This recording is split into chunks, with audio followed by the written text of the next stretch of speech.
I know what you might be thinking. Of all episodes to revisit, you pick Blenanas. Really. But there were just a few cool things I missed when constructing my review, so I thought a brief follow-up video would be quite fun.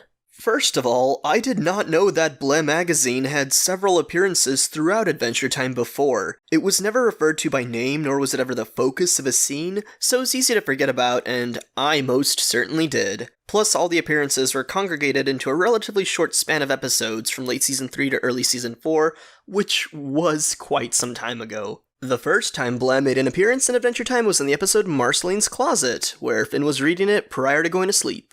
The second appearance was in the episode Incendium. Jake searches through Finn's backpack and tosses out a variety of items that burn up, one of which was Ble magazine. The last appearance, until Blenanas of course, was in the episode In Your Footsteps, where you get a quick glimpse of it in Finn's backpack. It's fun that even back then, all these magazines are different issues based on their different covers. That's a nice touch for a serial publication that was only an extremely minor background detail back then. It's also cool how Finn was clearly a fan of the magazine even back then, and often carried it with him to read in the downtime during adventures, I would assume. In my Blenanas review, I had asked for input on the book Princess Bubblegum recommended to Finn, which is a real text written by Sigmund Freud, as I never read the book myself. A general response was that it's a pretty boring text, no surprise there, but Patnack did provide an excellent write-up about how it can relate to Finn's own psychological state in this episode. Freud's thesis in the book revolves around laughter as a release of mental energy built up due to repression. This can work as the explanation as to why Finn finds his own joke so funny. Jake's disappearance was sudden and unexpected, and all Finn has to go on is the shortest of notes with zero details whatsoever. It's troubling, and the anxiousness about the situation should only grow worse with time after Jake remains missing for hours, days, and eventually even weeks. While Finn has immense trust in his brother, I doubt our hero is entirely free of subconscious anxiety. That's the repression of mental energy. Finn has no clue what to do in regards to Jake though, there are no leads to follow, so he decides to hang back and read some Ble to cover for his feeling of unease. I'll read some Ble till Jake gets back, I guess. But Finn's diversions aren't helping. Distracting himself with Ble isn't helpful. And eventually, leaving things be and trying to carry on with life without Jake? Trying to do a lazy man's load with 100 boiled eggs? That isn't helping. Ouch. Hey, this isn't this isn't helping! It's super funny. Finn finds his own joke really funny because he's channeling his own repressed emotions into the joke, as theorized by Sigmund Freud in the book PB Recommends, Jokes and Their Relation to the Unconscious. I think that's a pretty cool connection, and thanks Patnack for your great comment. The next thing I want to talk about is how bits of the Ble magazine may actually represent Finn's mental state. The most blatant example is on the back cover of the magazine. I miss my dog. I noticed this on my first watch of the episode, and I thought it was an amusing meta-joke, since Finn misses Jake and the magazine by in-universe coincidence reflects his mental state. There's lots more of these, though, that I glanced over. You could make the claim that the human character in the Ble issue acts like a stand-in for Finn's sad subconscious that he hides under his cheerful exterior. In the Dad with Cat comic, the I Want a Dog panel may represent that Finn would rather have Jake back than go on a quest to prove he's funny. This is awful and I hate myself may refer to the buried guilt Finn would feel after realizing Jake has been starving in space for 5 weeks. And as for the I'm always hungry, boiled eggs in the fridge.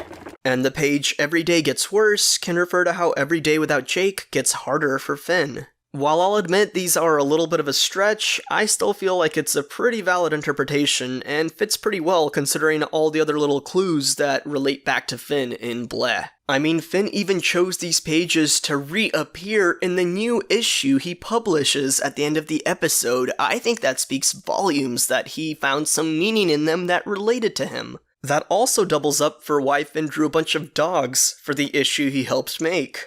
It was also pointed out in the comments of my review that the dog wearing 2 hats Finn drew might serve as silly foreshadowing to Germain wearing 2 hats in the Temple of Mars. It's not important foreshadowing, but it is fun nonetheless. The next neat thing I want to discuss, well, I have a hard time thinking of a term for it. I guess I could refer to it as cryptic dramatic irony, but I don't think that's quite right. Just to remind people what dramatic irony is, it's essentially when something in a story triggers an understanding in the audience that the characters in the story lack. When Finn and Ice King get to Bleh headquarters, 2 of the buildings sunken in the swampland have the words help and stranded written on them. Now, the in-universe reason is likely that some people got stranded in the buildings after the city fell to ruin ages ago and needed help. But who else is stranded and needs help at this moment in time? Yeah, especially after all that other dog imagery, this feels like a deliberate reference on behalf of the creators to what Jake is currently experiencing, unbeknownst to Finn. When you miss a person, it's common to be reminded of them from things around you. Visual media often takes this concept one step further in how it's represented. Everything reminds me of Marge.